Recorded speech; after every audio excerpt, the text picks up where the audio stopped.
Welcome back to our channel, Warriors. We are still growing. If you haven't smashed that subscribe button, go ahead and smash it right now. We have a special guest today, right? He didn't just get done robbing a bank. That's why he's not wearing that mask, okay? There's a little thing we like to call retaliation, right? That's why I left where I left, right? So I'm a free man. Hopefully I should be good. But here we go, man. Why don't you introduce yourself? Yo, what's up, everybody? My name is the Mass Law Student. I've been working in the jail and prison industry for about 15 years. Grew up in a rough neighborhood, seen a lot of violence. By the grace of God, I avoided all that, and I went down a different path. And now we're here today. This dude right here, Hector, man, his channel is bomb, man. I'm telling y'all, I wish that I could say all of the stuff that he says right now, but in due time, you better believe I'm gonna be buzzing some people upside the head on here. So I appreciate you for having me on. That's what's up, man. No, thank you. It's an honor. You mentioned real quick that you grew up in a rough neighborhood. Can you elaborate on what that was like? Yeah, the war on drugs, the militarization of the police. I remember with me, now granted, the car I had after high school, it was a Cadillac DeVille, two-door Cadillac DeVille. So for whatever reason, the police, they love pulling me over, man. Sitting on the side of the curb. You see the different families warring with each other over drug territory. There was a lot of stuff, man. And like I said, it was by the grace of God that I was able to avoid all of that and, get to the place where I'm at now. Because a lot of people that I grew up with, man, either they're locked up or they're dead and gone, man. So it was a lot. The same way, a lot of people watch that show Snowfall. Now, I wouldn't say it wasn't to that extent where people were, working with the CIA, but in terms of different cliques and different families warring with each other, that's the stuff that we would see. And I'll never forget, man, I remember one time I got done with the baseball game. I was like in elementary school. And so we were going up to this park to play basketball, which, sometimes in the hood, you have those parks that are a little dangerous. So I remember we got done playing baseball. I still had on my uniform, and we seen some dude laying in the streets.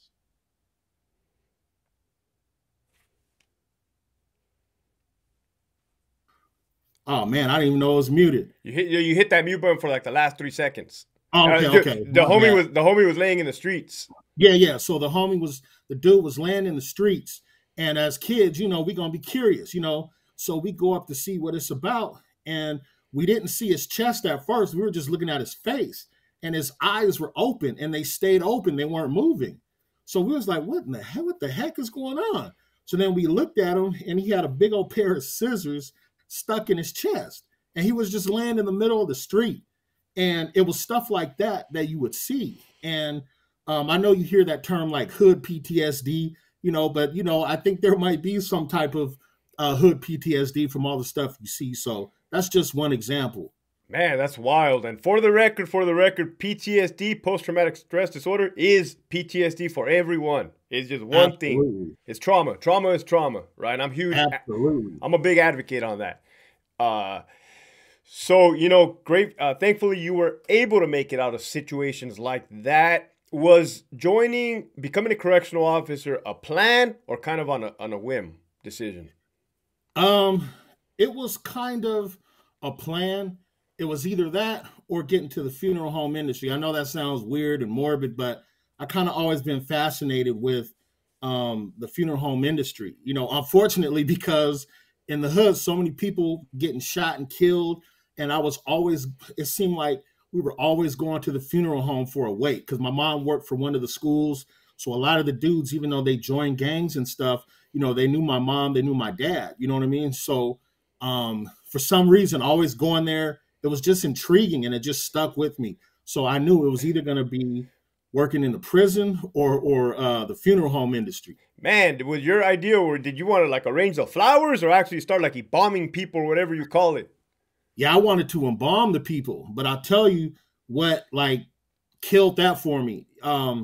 Whenever, you have to take a call to pick up a body, whatever, you can get them in any condition. You know what I'm saying? Right. It's not going to just be like some supermodel that just died and man, you got stuff where dudes and females got maggots coming out of their nose, their ears, all kind of crazy stuff. So I was like, man, y'all crazy.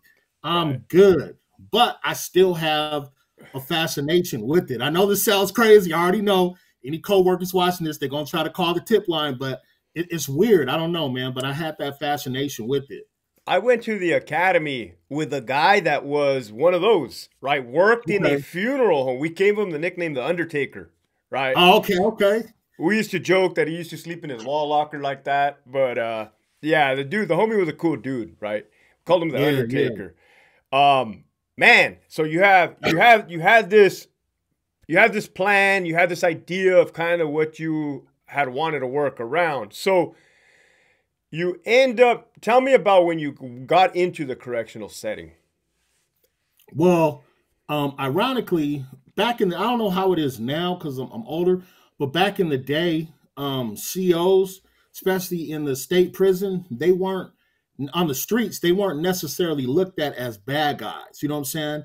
Like a lot of the COs, they was making money, having them cars, this, that, and the other. And they were baseball coaches, football coaches, all different types of things. So they had heavy influence, with us in the community. And they used to talk to me about it. I used to ask them questions. They used to tell stories here and there. So that kind of built my curiosity with it. But again, back in the day when you're in the hood, who else are going to be, the coaches? It ain't going to be people just flying in from everywhere. It's going to be the people that make up the community. So I know several basketball coaches, football coaches, and every time there was some drive-by killing or whatever, you would see them there because at one point they were, their coach as a kid, So it was. I don't know. It's hard to explain because I know now with law enforcement it has a bad rap, and some of it is justifiably so. But yeah, a lot of the COs, they were well respected in the streets because they were in the community, they were of the community, and they were doing things to try to keep kids out of the streets and keep them off drugs. I hear you, like a call to service, because I Yeah, experienced the same thing in my small local town. You got Calipatria Prison and Centinela, small town, same thing. The coaches, everybody knew who was who. yeah. Um, so total time as a correctional officer, what's the total amount of time that you have? Yeah. All together with working in the jail system and prison system has been about 15 years. 15. So yeah, so I'm definitely I'm wore out. I'm burnt out. I'm tired of it. You know what I'm saying? But I got to do what I got to do for right now. But yeah, all together it's been about 15 years. Man, I'm gonna touch back on that same question at the end, man. But we're gonna build there. So you Okay. said you mentioned jails, and then you mentioned prison. Did you notice a difference between the jail system and the prison system? Oh yeah. So for me, it was a noticeable difference because I used to work in juvie, right? So for Oof. people like you and others, like juvie can be off the hook because it's not like the adults, you know what I'm saying? So let me start with the juvie. So the juvies, right? They're young, they're impulsive, they don't think about their actions. There might be a little bit of politics that go into play, but their minds are still developing. So they think it's a one-man show. They can do whatever they want. So they might take flight on somebody real quick or even a CO or whatever, and you got to deal with it. But the other thing that's kind of difficult is in the eyes of the law, they're still like heavily protected. So even if a juvie like takes off on you or whatever, thank God, knock on wood, I never had that happen to me. Excuse me, but if they do take off on you, the amount of force that you use, it's like you got to be very, very careful, right? Now, working with the adults is totally different because it's heavy politics driven. And I can only speak for the state of California, the West Coast, because it's very organized. So it was like on one hand, it's much easier, but on the other hand, it's way more violent. Because let's say if I got an issue with an inmate or something, or they might get out of pocket, it doesn't happen all the time, but it happens time to time. So, I may try to handle it, deal with them or whatever. And then if that don't work, then obviously there's other things that can come and play with getting them on the program. So it was for me, it was night and day going from dealing with juveniles to dealing with adults that got to follow like these paramilitary rules. Oh, so it was probably like a fresh of breath air for you. Like, oh man, I don't got to be on their, you know what I mean, on their heels. Yeah. They're policing Oh their yeah, own. absolutely. Oh yeah, because like you know this for instance, like so with the juveniles, we got to constantly tell them, hey, make up your bed, go take a shower, you know, eat all that food, or giving them talks about, well, what you gonna do when you become an adult, this, that, and the other.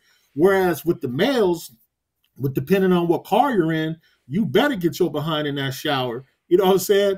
You better not be disrespectful to staff unless you know they're disrespectful to you, because the theory, you know, it's if you follow the rules or you try to be not combative or whatever, then in theory the heat won't necessarily be on you as long as you comply or go under the radar.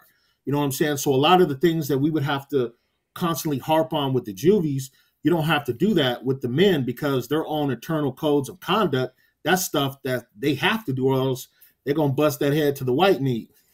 Now, was there a learning period or transition period, or did you find yourself like maybe I don't want to say yelling because I know that's not reasonable to be yelling at a grown ass man inside of a prison, Yeah. right? But did you kind of sit back and watch everything play out first?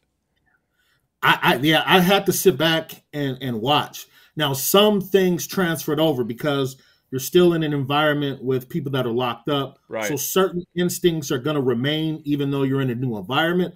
But yeah, you're exactly right. I had to sit back and watch because with juvies, it was not organized like that. But, you know, with the adults, you know what I'm saying? You got these shot callers where they run either, you know, they might be a shot caller for the unit or for the yard or whatever.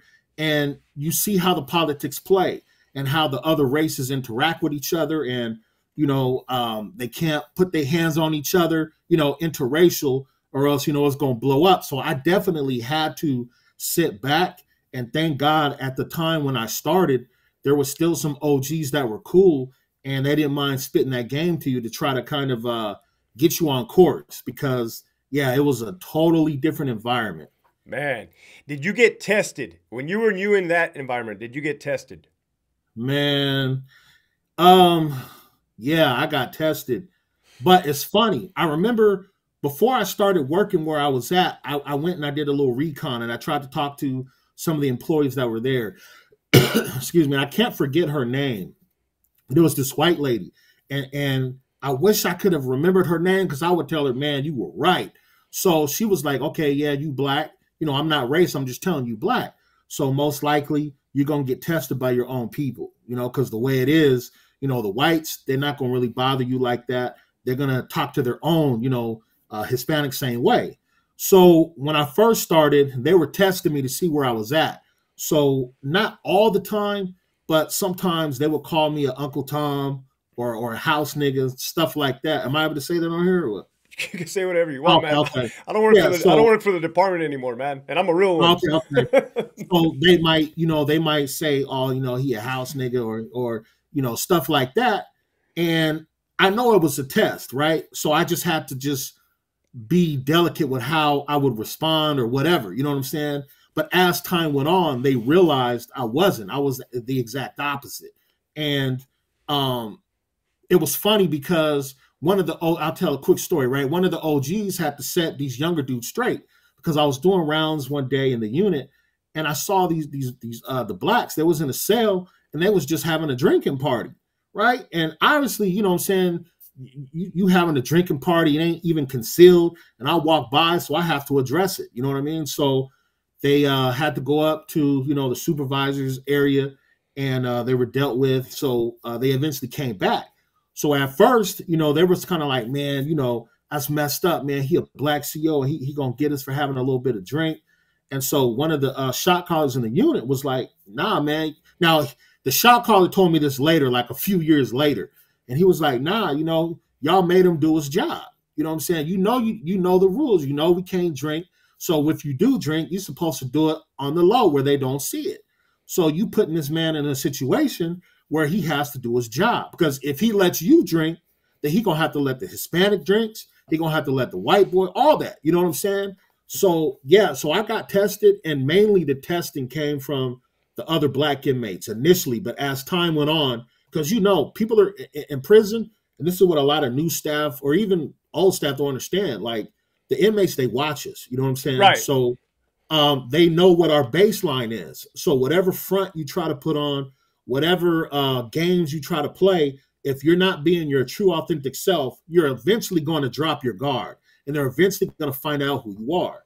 So as they've seen every day, I would come in, try to be the same way, firm, fair, and consistent. And it worked to my favor. And like I said, they knew I wasn't like that. That's very interesting, man, because when I initially asked you that question, did you get tested? I was coming from a point of when I got tested, they were testing me to see what I was about as far as if I was almost violent. Do you know what I mean? Like seeing what I'm built like. But this is interesting because I've never really gathered that side where that lady said, hey, since you know you're black, yeah, they're gonna hit you up this way. Yeah. That's very interesting. Did you take that as disrespect? Nah, I didn't take it as disrespect because, you know, they're locked up. They're going to try to get whatever they can get that they know they're not supposed to have. And as you know, it's no secret that you have a lot of staff that get compromised, right, for various reasons. So they're just doing their job. They're going to see if you're willing to fold or not. Now, as far as physically tested, that they learned pretty quick that I wasn't a punk, and not because I was fighting with inmates, but just because like I didn't even really have a chance to like get acclimated too much, because at that time I was at a high security facility and it was rocking and rolling. So, you know, you're responding to fights, you doing this, you doing that, you diving in the dog pile, you know, you tackling folks. So they got to see that, okay, he's obviously not scared to get involved. Now, it wasn't because I was getting to the fights with inmates. It's just because I would be responding to what was going on. I remember my first good fight, and I remember he's retired now, but every time he would see me, he would always razz me about it. That it was like, I don't know, probably like 8 to 10 people fighting. And that was my first like good fight. And it was crazy because when you run in the unit, and you know this, when you run in the unit, it's like chaos. And you have to like, as soon as you walk in that unit and spread out, you have to figure out who the players are, who's not involved. And you got to do that in a matter of like 2-3 seconds. So here it is, I'm running this unit. You got some people standing up looking at the fight. Then you got people engaged in the fight. And then you're trying to see how many staff is in there. So, you know, I had to get my bearings real quick. I got them. And then there was this inmate. And the dude that sprayed me by accident, every once in a while, he'll joke about it. But, you know, there was this inmate. He was doing his thing. And so I was like, ooh, this is the opportunity. I was trying to be like Lawrence Taylor, LT, and tackle him, right? But for whatever reason, the inmate saw the mace coming. And he did some, I don't know what, he did some kind of a Matrix, Bruce Lee karate move and moved out the way. And the spray went all in my face, man. And I still had to, you know what I'm saying, do what I had to do. We secured him and all that.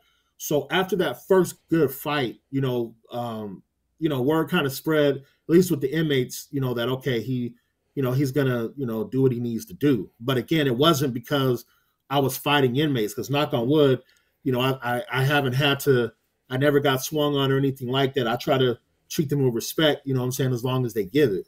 Yeah, no, I hear you. You don't have to necessarily fight inmates for people to realize, like, oh, this dude's about it. You know what I mean? This dude will bring it.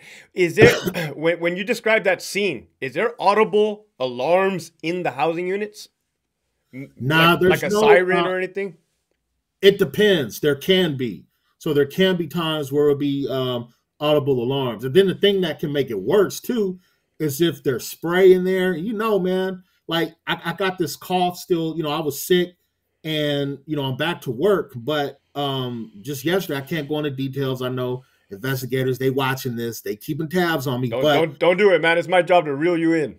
Yeah. So there was just a situation and spray was used, and it was quite a bit. And it still kind of, how it can reactivate a day or two later. Ooh. So yeah. And that sucks, man. Like I was driving home and my right eye, like it just started closing. It started closing. I thought I was going to have to pull over because I don't want nobody trying to call the police. Hey, we got this drunk black dude. He's driving on the road. I was like, man, I might have to pull over real quick. Man. those are the realities, shoot, that stuff reactivate, man. What about the slipping and sliding? You ever see partners fall or inmates that Oh are yeah. fighting, slipping and Oh yeah, they look like break dancers, man. They doing all this and stuff. Yeah, yeah, man, it happens. And the crazy thing is, it may not even be spray that you're slipping on. It could be blood that you're oh slipping on too. man, you're right. And that stuff is scary because no Yeah, disrespect to the inmates, but a lot of them they got a lot of different diseases and stuff. You know what I'm saying?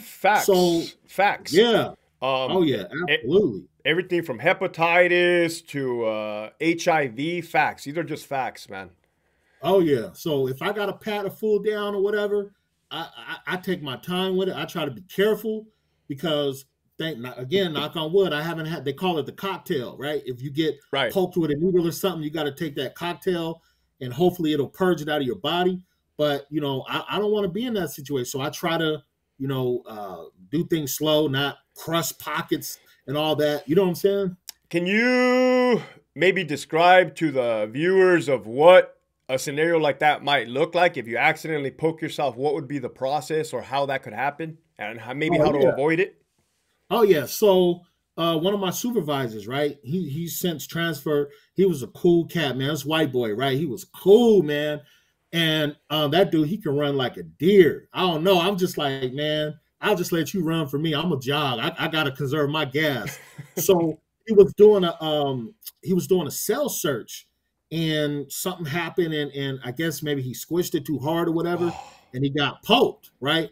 So he had to, report it or whatever. They took him to the hospital, and he had to do the cocktail. And I guess now they're kind of advancing it a little bit, so it may not have as harsh of reactions. But I know there was one time when you were taking the cocktail, like some of the officers talked about how they was like throwing up or had diarrhea and different things, because it's like, I guess somehow, I'm not a doctor, but it somehow helps your body to try to purge things out or whatever. So that can be nerve-wracking. And the dude, I can't remember, either the baby was, because he had just had a baby, or oh the man, wife was still pregnant. So that was even more of a thing. You know what I'm saying? Now, mentally. right. Because you're like, dang, and I'm just keeping it real, right? Let's say if you get poked, it's like you leery about, sleeping with your partner because you don't want to transfer that over. I mean, it's a lot of things that go into this stuff. So that's why if I pat a dude down, I don't try to rush it like real fast, and I'm not trying to like squeeze pockets, because sure, I can say, you got anything that's going to poke me, they're not going to tell the truth. They got to roll with it until the end, till they get caught. Yeah, So I wouldn't even ask them anymore. I wouldn't even ask them. I would just, be cautious. yeah. You're right. So yeah, that definitely, like you said, it can play with the psychological, man.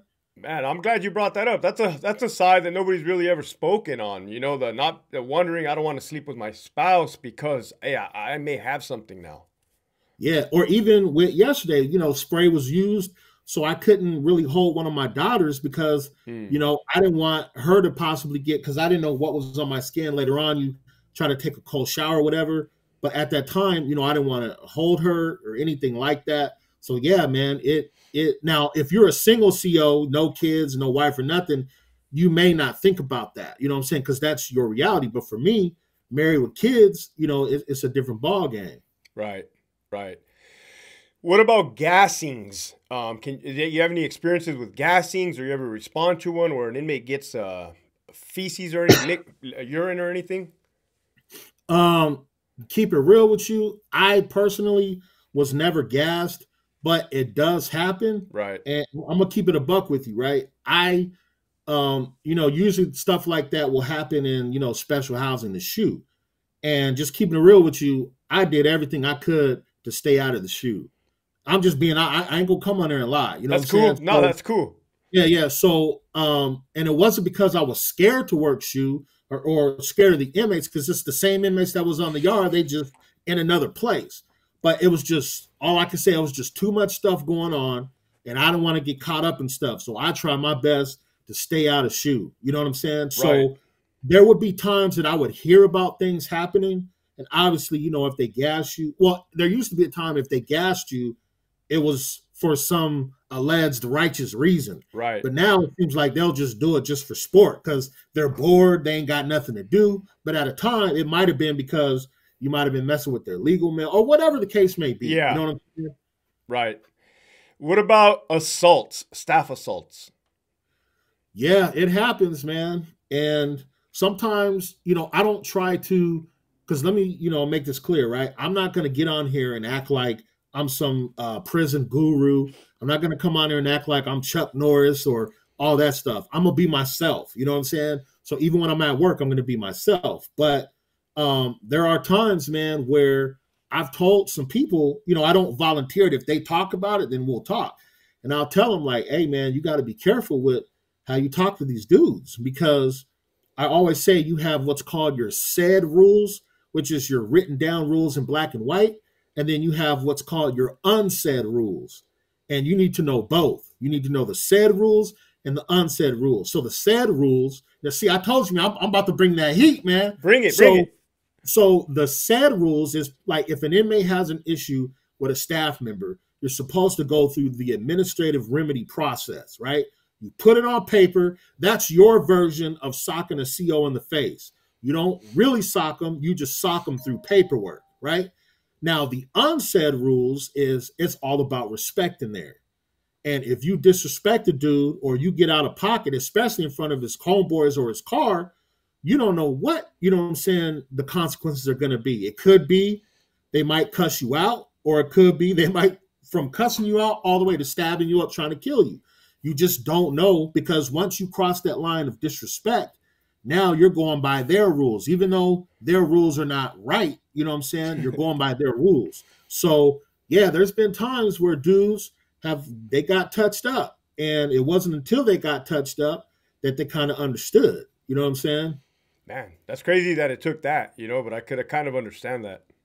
Yeah, there was this one of my friends, he used to say that his grandpa used to always say, boy, you a hands-on learner. And he was like, Grandpa, what does that mean? You a hands-on learner. You ain't going to learn until somebody put their hands on you, Right. And unfortunately, because, you have some staff that have this God complex, and they think that badge is big enough to cover their behind, and it's not. And, what I tell people, again, and I don't try to, again, I'm not no corrections guru. I don't go around preaching. But if I have a conversation with somebody and it comes up, then I talk about this. But I tell them, when you're dealing with these inmates, just keep in mind, if you wouldn't say this to them on the street at 1 o'clock in the morning at a gas station in the hood, and you don't have no weapon, if you wouldn't say it then don't come into work saying it. Because I know you've seen plenty of dudes that when they're on the street, they are a straight poodle, right? They scary. They won't do nothing. But for some reason, when they come to work, now all of a sudden they transform into a Power Ranger, and it's like, come on, man, that ain't you. So your mouth can definitely get you caught up, especially when they're up in the control booth where they can't be touched by the inmates. Right. Because you never know. You might be up there now, but you might get hit with an overtime shift, and you might be right down there with them. You know what I'm saying? And it's not even a thing because some people got the game twisted, in my opinion, right? They think there's some people, not the rational people. There's some people that think if you're respectful to an inmate, somehow you're a hug-a-thug. But that's not the case. It's just they're men. You a man, you just treat them with respect, and you do your thing. But if you get out of pocket, it's like Bernie Mac from Players Club. He's like, there's going to be some trouble, trouble. There's going to be some trouble. Were you able to carry conversations with the inmate population? Like regular conversations? Or is it their rules? Or is it their rules that they can't be speaking to the cops? It depends. It depends on who you're talking to. And it also depends on the security level. Right. I'll give you an example. I was working at the High Max one day, and it was an inmate. I hadn't seen him in probably like a few years, and I guess he came back through. But this particular inmate, he didn't really have juice like that. He wasn't like a shot caller or a second in command, nothing like that. So he was talking to me they call it the police station, your office, right? So he was talking to me for probably a good 5 minutes. And, the inmates, they'll do laps in the unit for their exercise. So on this particular round, when he passed the office, he said something to the effect of like, why are you sitting up here talking to the police? And he kept walking as he said it. And probably 20 seconds after that, he was gone. And I got it. You know what I'm saying? So for the OGs, if they got time in, they got respect, and there's no question of whether they're telling and stuff, they can talk to you. They can have more freedom to talk to you. But for like the foot soldiers or things of that nature, nobody that got juice, nah, they can't. And if they do talk to you, as you know, they got to have a witness. Right. Now, some cars, they don't utilize the witness, but your more structured cars, and for those of you that don't know what a witness is, it's never a good idea for, at least at the higher security level of prisons, it's never a good idea for an inmate to walk up to a CO by themselves to talk to them, because you don't know what is being said. So they'll have a witness that'll go with them, and the witness just stands there. So that way, if somebody tries to accuse you of something, oh, no, he didn't say that. I was there the whole time. Right. I can attest to what you said. If they're OG and more influential, then they do got that. I'm not going to say pass, because they don't need to be asking for passes, but they do have that leniency to have those individual conversations. Right. Absolutely. But yeah, you can have conversations. Now I'll say this right now. There's a female facility that we have that's not far away. Now I try to stay away from the female facility. I don't go. I stay away from that like it's the plague. Right. Because I know I couldn't be myself. Because with the men, they know I be talking crazy sometimes. Not disrespectful, but they just know my personality. So I can be myself with them, right? I can just say whatever I'm going to say. It is what it is. But I can't do that with the females, because I just have to be careful, because you don't want them to misconstrue it thinking that, oh, he about to be my boyfriend, or no crazy stuff like that. And obviously with the rumors and stuff like that. So that's another factor. If I'm dealing with a female inmate, I just don't talk to me, leave me alone unless it's an emergency, this, that, and the other. I ain't trying to get caught up. Yeah, I hear you. Same with me. I just don't want any allegations or fake or frivolous or anything like that. Exactly. Did you ever experience anything that you maybe found as traumatic or bothered you inside the institution? Yeah, man. And as funny as it may seem, at this point, when I seen this fight, I had seen many other fights that I responded to where it was multiple knives, people poking each other up, people leaking out, all that stuff. I remember there's fights that I responded to where the inmates, their nose will be gushing. And I describe it to people on the street that don't know. I was like, just imagine if somebody put a water faucet on somebody's nose and they just turned it on and the blood start coming out, And out of all the different blood situations or whatever that I've seen, the one that affected me the most, and I don't know why, because there was no blood involved, but I remember, not going into too many details, I just remember it was a one-on-one. And this inmate, I think, I can't say for certain that he was gay, but, we kind of assumed. And there was a dude that came from behind, and he socked him in the face, and he dropped him to the ground, but he was still conscious. And, we were probably like 50 yards away from it. So as we're running to it, and I mean, every shot that the dude swung on him with, it connected like some Dragon Ball Z stuff, man. And then I don't know, man. And the crazy thing was, he kept punching him. And obviously when we got there, I thought, okay, I'm going to tackle him. But, it was business, because as soon as we got there, he dropped down. He did his, he was doing business. But he got hit so many times in the face that the dude, he pissed on himself, like for real. And I remember the supervisor that responded came over, and he was like, dang, dude, you peed on yourself, And I don't know why, for some reason, that one affected me more than whatever blood I've seen or whatever I've ever, had to deal with. For some reason, that one, it kind of messed with me a little bit, because it kind of, I don't know, maybe it seemed like it was the wild where you see the lion going after the gazelle or something and they're helpless, whatever. But yeah, every shot that he was taking to his head was like connecting, just, man, it was just crazy. And the dude peed on himself. So he had that embarrassment factor. But yeah, I'll never forget. And I know that sounds crazy because you would think, oh, Right. yeah, I saw a dude get stabbed up 50 times. But for me, it was that situation. Did you ever respond to any overdose incidents? Um, I don't know. I never responded to any overdose situations. Either it happened like before I got on shift or after. But I know, I mean, I've responded to situations where dudes was high on that spice, which is crazy. But I've never, I haven't responded to any overdoses. But when that spice, man, that spice is crazy. when somebody's on spice, when an inmate's on spice, what kind of behavior are they displaying? I'll give you a perfect example. And here's one thing too, man. Like, back in the hood, you hear people say crazy people are strong and all that. Yeah. Well, yeah, well, when you on that spice, you like, man, you become like super duper strong.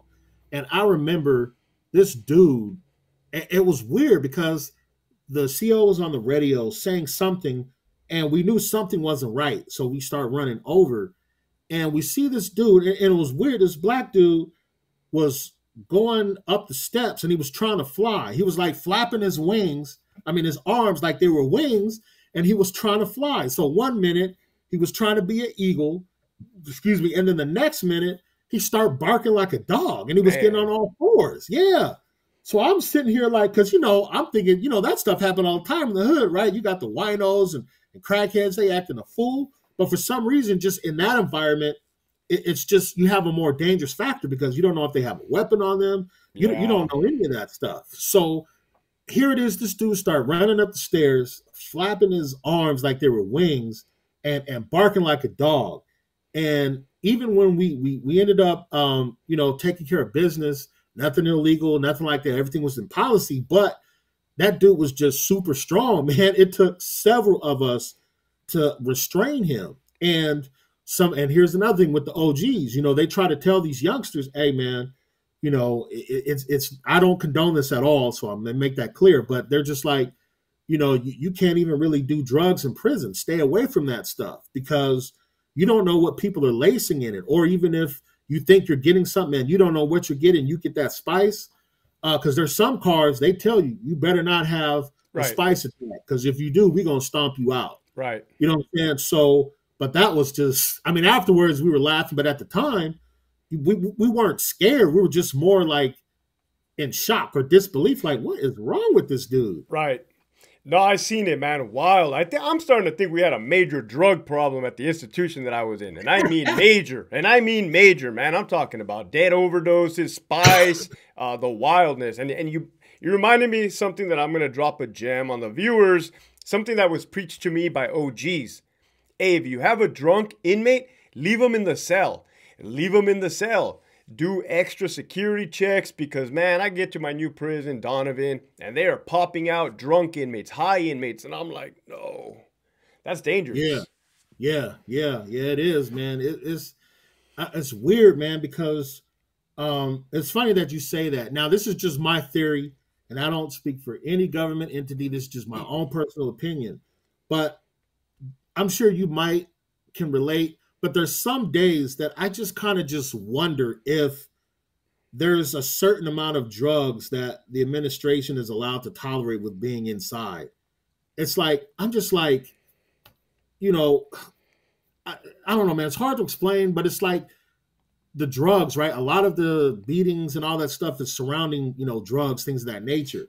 And you would think like they would be proactive, having the dogs come in all the time and search and this, that, and the other. But sometimes you feel like, man, maybe they want a certain amount of drugs to come in here to keep a certain normalcy. Does that make sense? It does, but in my opinion, it's more. Plus, maybe it's because I was a sergeant and a lieutenant and working with the warden, right hand man. Mm-hmm. I'm thinking it's more of those administrators are going to do whatever the powers above them want to do. Right. Gotcha. So if they want them to clean the desktops, they're going to solely focus on desktops. Right. Everything else goes out the window. drugs, safety. It's the truth, man. Right. It's almost like they can't be competent enough to multitask.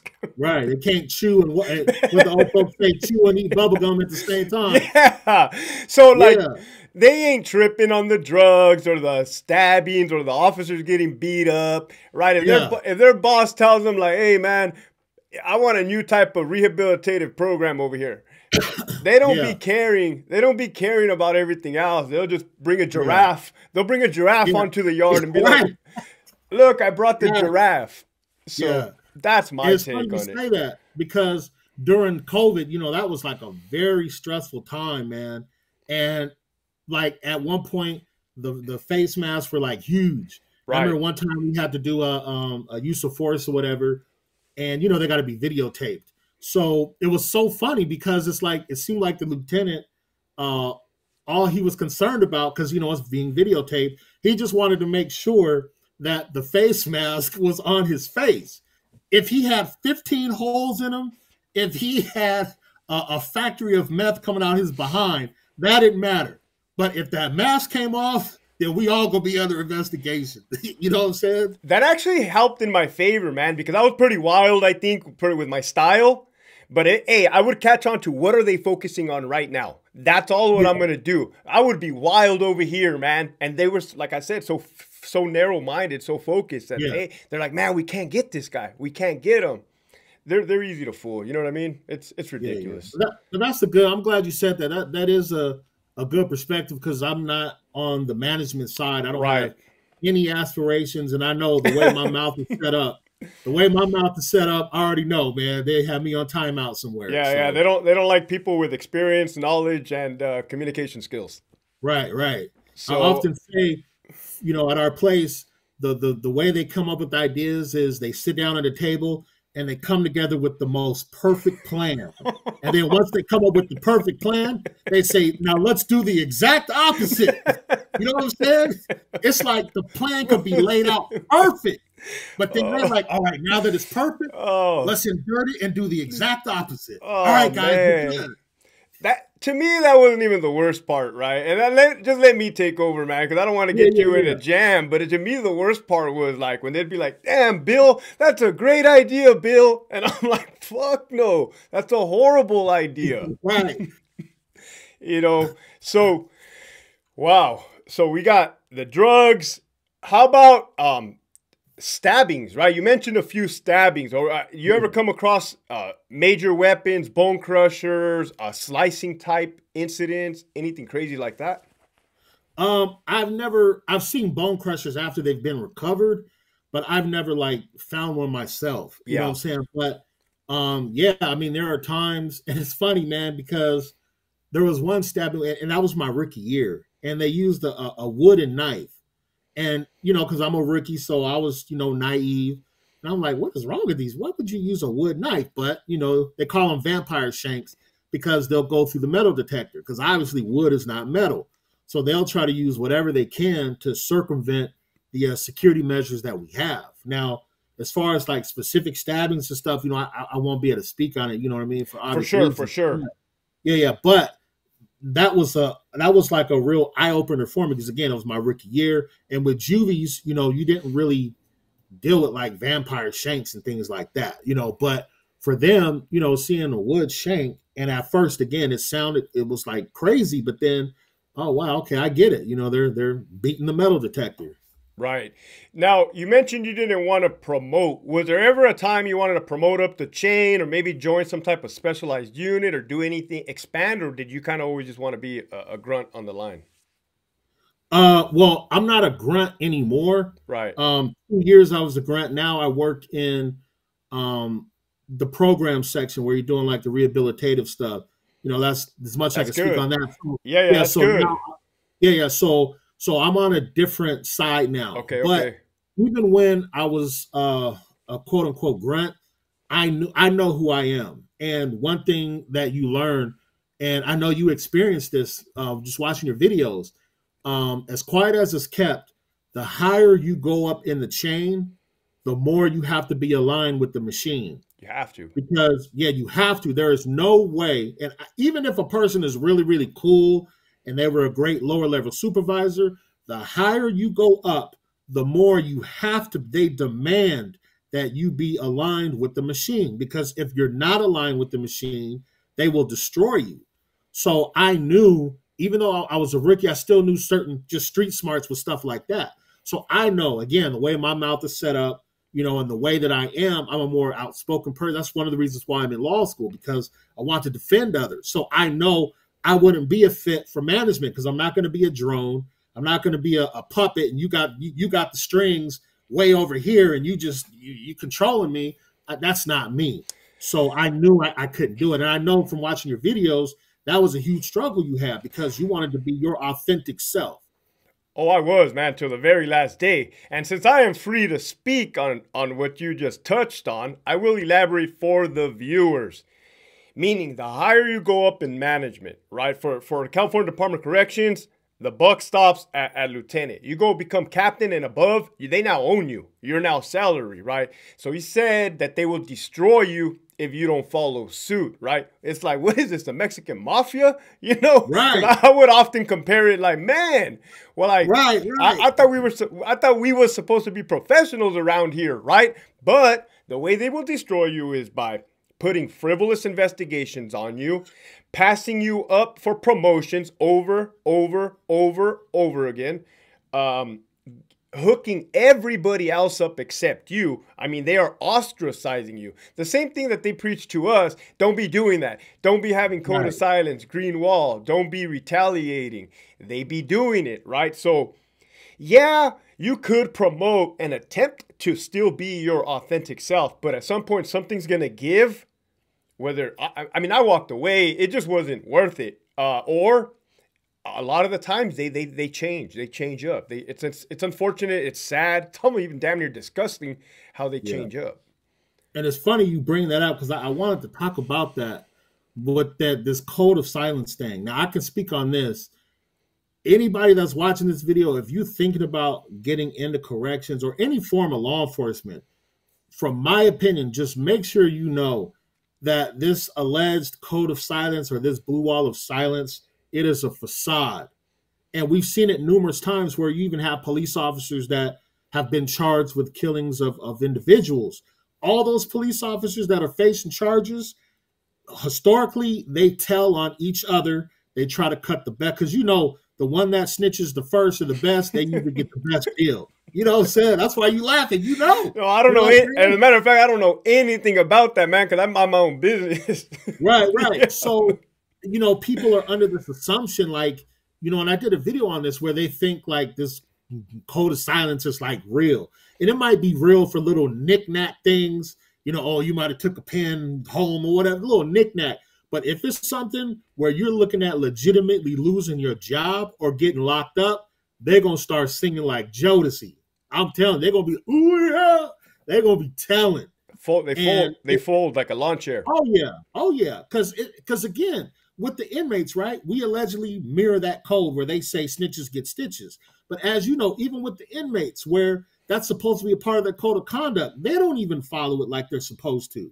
So if they don't follow it like they're supposed to, then why would a person that passed a background check and is supposed to be a good citizen, why would you think they would follow it? You know what I'm saying? You bring up a good point, man, because it seems like me and you learned through experience. So you bring up a good lesson. If you're a newer staff member, right, and you think you want to be about the business, right, and you think you want to follow suit with somebody who you think is solid, you are going to get in a jam and they are going to flip on you. Yep, absolutely. We have seen it over and over and over again. And just going back to what I said about with the shoe, because you asked me about shoe, and I'm going to get on here. I'm going to keep it real. I'm not going to get on here and lie and act like... No, you don't have to elaborate. I think by you even mentioning what we're just talking about, I think we know. Yeah. Thanks, man. You being a good battle boy, man. You really did, man. Yeah. Right? It's like, hey, man, you don't want to put yourself in a position you can't get out of. Yep. So I stay away. Woo, like you said, I'm sweating, man. Yeah. I almost reached to the screen and snatched you up. Right. That's what we do, man. Yeah. So you mentioned law, is there anything, can you elaborate on that? Can you elaborate? I don't want you to give up your game plan, but clearly you have higher aspirations. Yeah. Oh yeah. So like I said, I've been in the game a total of 15 years. I'm burnt out. I'm tired. And the goal is, I got 2 years left. I'm almost getting ready to go into my third year. So when you're a part-time law student, sorry, when you're a part-time law student, it is a 4-year program, and then when you're full-time, it's 3 years. But traditionally, you can't be full-time and work, and that's your life. So my goal is, once I'm done with law school, I pass the bar. I'm going to be looking for an exit route. If I can, if I can get something that's government related, then that would be good because, I don't want to lose my pension. Right. You know what I'm saying? So if I can get that, then I will. And then I could just write out the rest of my time and I'll still be, young enough to where I can do my own practice, things of that nature. But one thing I know for sure, man, they say when you go to law school, it's like it opens up your liability eye and you see everything totally different. And I can say for sure, every day that I go behind those walls, it is nothing but major liability. Even if I'm not involved in something, if I'm just because now I know how the operations of law work. So I'm just like, man, I need to hurry up and get up out of here because that over here, this, and it may not even be like misconduct related. It could just be that people are making mistakes, but it still can rise to the level of negligence, or it can rise to that certain level where it can still be dealt with in a court of law. So I definitely, I definitely have some plans in the works, and I definitely want to utilize that. But I can say my days of going behind the walls working is slowly going to be coming to an end, and not in a bad way, but just like you said, it's just elevation. You're getting into something else. That's good, man. I'm happy to hear that. That's awesome. Yeah. What is the hardest lesson you learned throughout your career? Oh man, you hit me with the SAT question. Man, I gotta think about one thing I can say because people accuse me at work of being a racist. They accuse me of being a race baiter because you and I, we're somewhat outspoken about things, right? And there are people that assume that I only want to talk to Black staff members, nobody else, and that's not the case. And with me being vocal about different things that's been going on, the valuable lesson that I learned is, who people are, and that's the perk of it. But then the downside is you learn who people are. And I found out because some of the cultures in the prison, they bleed over into the staff members. You know what I'm saying? So a lot of the Black staff members, not all, because there were some that legitimately they were afraid to come forward. And I respect that. You know what I'm saying? But there were people that looks like me that was actively working against me to try to destroy me. And then on the other hand, you know what I'm saying, you had some white and Hispanic staff that was rocking with me. You know what I'm saying? And one thing, and I know this might sound crazy, but it's like it was a huge lesson that I learned concerning my own people. And I know it's job related, but then it's just life related. Because, growing up in the Black community, just keeping it real, you can be conditioned to think that the only people you can trust are Black people. They're the only ones that's going to have your back. They're the only ones that's going to look out for you. But that's not true. And, growing up, that's kind of how it is. Like even with the police, don't trust police. They the man, this, that, and the other. But as I was going through the different things that I was going through with speaking out and being vocal about stuff that was messed up, it's like I knew that, I can trust people from different walks of life because you have good people and bad people in all circles. But in this situation, it's like it hits different when you actually go through it and then you have to actually experience it. Man. You know what I'm saying? It's real easy to pass judgment or to come up with assumptions when that fire ain't under your behind. But once that fire is under your behind, it hits different. So for me, at least in this phase, because we go through phases of life. So right now, the phase of my life now is it's really solidified that, you're going to have good and bad people in all walks of life. And you cannot assume that just because they look like you, they're going to have your back. Because there are people that have come to my aid that I would have never expected it because, I just didn't expect it. So it's hard to say like what the biggest lesson is, but at least in this season of my life, I can say the biggest thing that I've learned in the season is you just don't know who your allies are going to end up being, and you don't know where they're going to come from, if that makes sense. Totally, dude. I'm glad you even brought that up because somebody who had not experienced that would not be able to give that or have that perception, have that experience, Yeah. I did not experience that per se. And the reason being is I joined the military at a young age, 17. All races, everywhere, people from Hazard, Kentucky. I mean, people from the South. And we wore a green uniform, the Army green. So we saw green. Never did I ask a black individual, a soldier, hey, how do you feel being a black soldier? They were my brother. You know what I mean? I brought that in. I brought that into corrections. I never sat down with a black officer and said, hey, man, how do they treat you? Do they ask you? It just would kind of feel uncomfortable or out of pocket, Yeah. But I'm glad you bring that up because a lot of people do, like you said, see it that way. Even me coming onto YouTube, man, I was seeing like, oh, that dude, he only rocks with the essays. He don't be messing with black people. I'm like, what the hell? Like, where are you drawing that from? Like, you guys are making that up, right? Yeah. Clearly, that's you're right. You're right. Is that difficult? Is that difficult to work or to process? Like that lesson that you learned, was it like, man? How can I word this?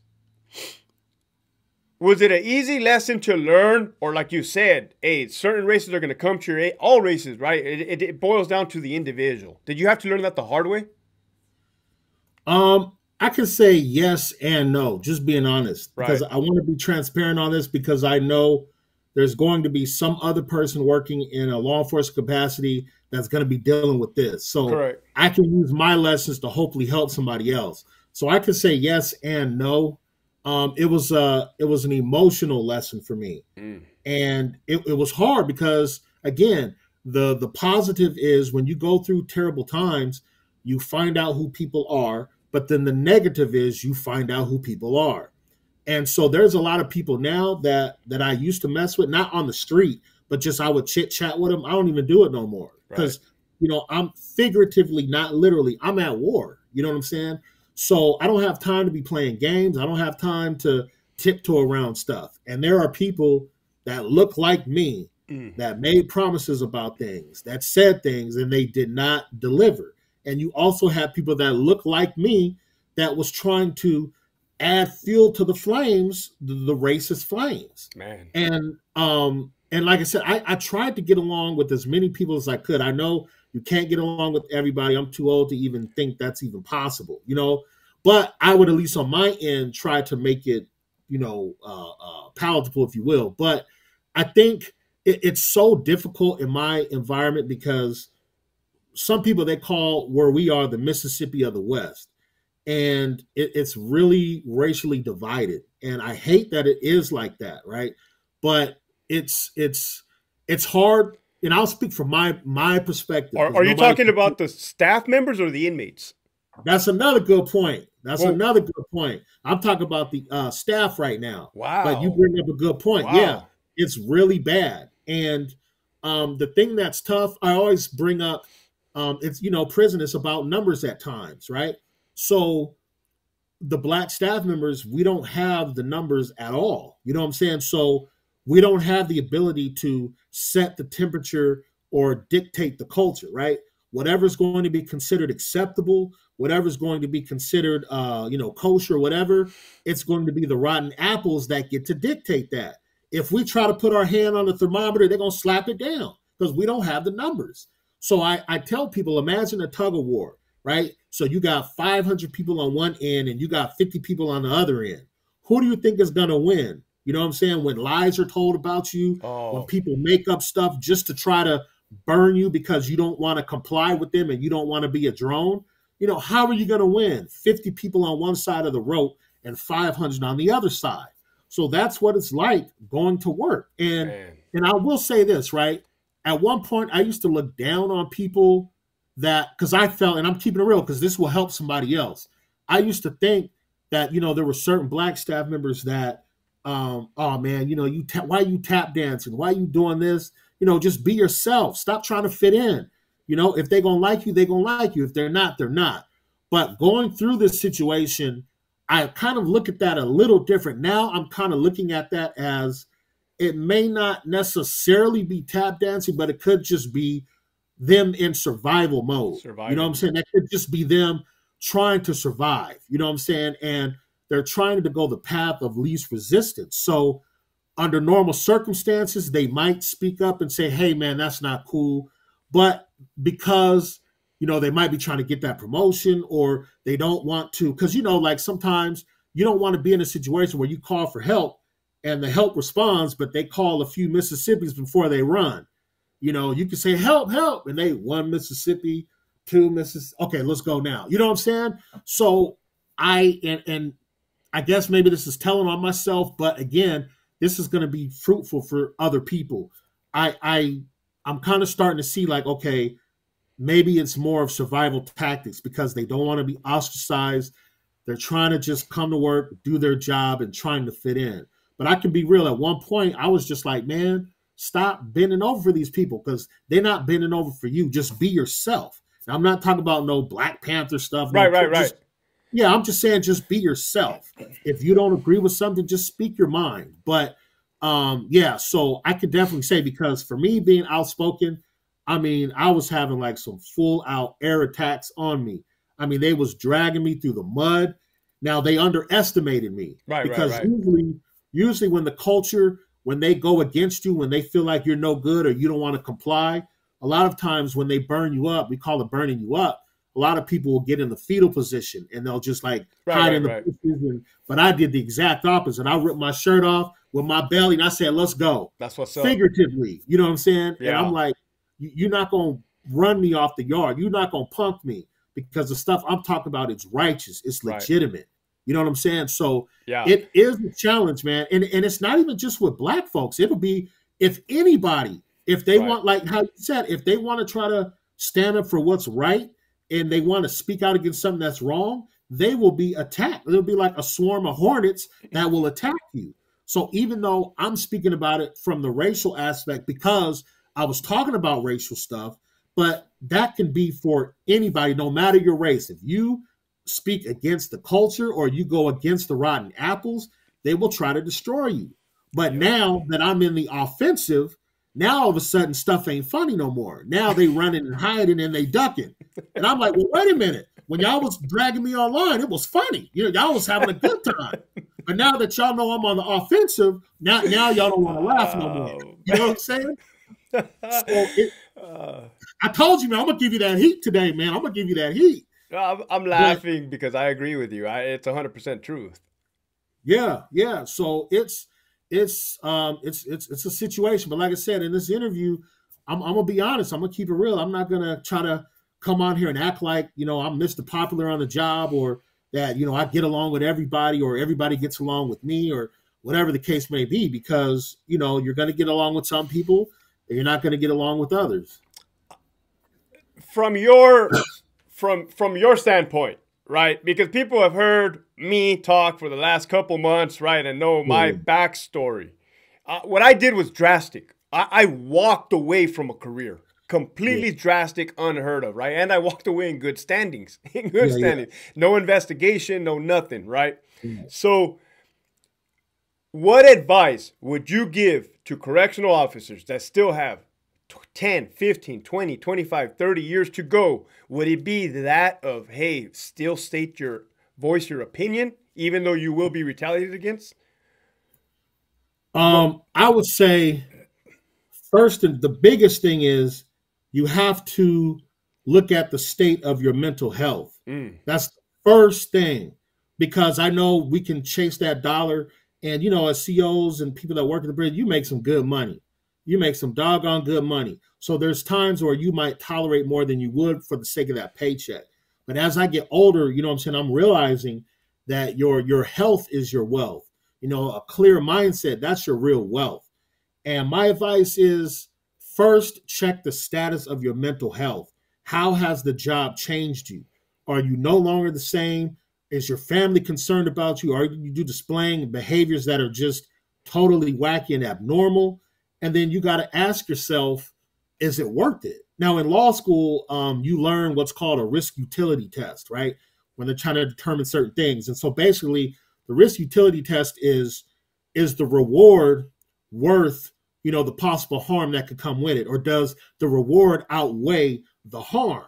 So you have to ask yourself, can you put up with this for another 10 years or 15 years? Would your mental health deteriorate to a point to where you're no good when you go home, or you're no good when you go to church, or you're with your people?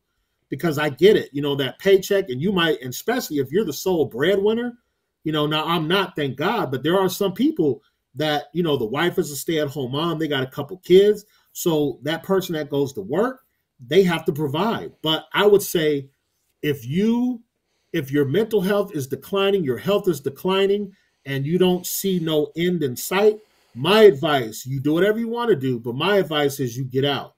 And I can say for you, I applaud you, because it's not often. Every once in a while you might see it, but at your level, because you was getting broke off, you know what I'm saying? Good money. And I don't know if people understand it. I know people might look at your channel, oh man, he's just disgruntled. Man, at your level as a lieutenant, you was getting that bread, getting that Gouda, Yep. So for you to walk away from that, then that should tell people that you obviously must have been going through things that were very, very serious. And your mental health, your physical health, that is the most important, because I've changed, man. Since I've been in this profession, I have changed. Some for the better and some not. And again, this is lessons for people that's trying to get in or whatever. This thing has changed me.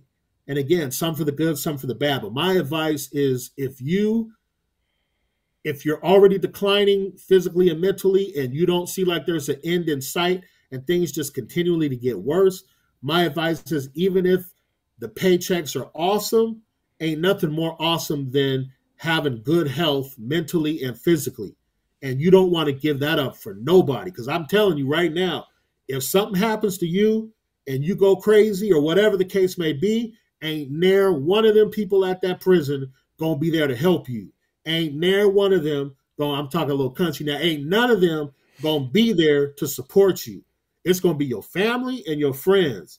So don't think that you owe this complete allegiance to that place. You can always get another job. But it's funny, like you see people, and I kid you not, I got coworkers that have tattoos on their body of the actual facility that they work at, like specific like towers or whatever. And I'm just like, I do not love the place like that, because they're not loyal to me. I'm just a number. And you know that, you know what I'm saying? So your mental health and your physical health, it is the most important. Absolutely. Man, that was mic drop worthy, man. Like the way you just hit everything. I respect you for speaking on that mental health. That is something that has actually, we gained traction with that. We're able to speak about it and be like, hey, man, everybody's going through it, man. Let's talk about it. Before we wrap it up, is there anything you want to share with the viewers? Where can we find you? Any social media, your channels, anything like that? Oh yeah, you can hit me up on YouTube. The Masked Law Student, and I'm also on Instagram, The Masked Law Student. I don't know when you do the video if you'll put up a link or something or not. Yeah, I'm going to link it. Okay, cool. So it's The Masked Law Student. You think of The Masked Singer on TV, well, it's The Masked Law Student on YouTube and Instagram. My YouTube page is kind of a mush up of everything. I do like little food videos and stuff. I tell a few stories about the profession, sometimes talk about law school, but on Instagram, I try to devote that more to my law school journey and what people can expect, because a lot of people that go through, or they're thinking about going to law school and they don't really know what it entails. So I try to provide them a lens and perspective as being a father, a husband, and still working, because it's a challenge. So hopefully, man, y'all can show me some love. I'm trying to be like Hector, man. Hector's over here, man. He's doing good, man. So yeah, man, you guys hit me up, subscribe to my YouTube page, and follow me on Instagram. I definitely would appreciate it. Hopefully down the road, man, we could do another video on some stuff, man, because you know, I like the chemistry that we have because Yeah. we're like-minded, man. And Yeah. I wish I could be like you and just really tell it like a TI is, but I can't right now. I understand. So for the people watching, I want to thank the Masked Law Student for being on the show, on the channel. Go over to his pages. It's going to be linked at the bottom. Like, subscribe. And I'm telling you this because the position that he's in right now is the position that I was in. Right, we don't have the handcuffs ain't completely off yet, right? So right. That's a good way to put it, right? So yeah, plenty of more good content going to be coming from him, right? It's a journey, right? It's something new for YouTube, something new for everybody to gain knowledge and experience, right, through the eyes of correctional staff members.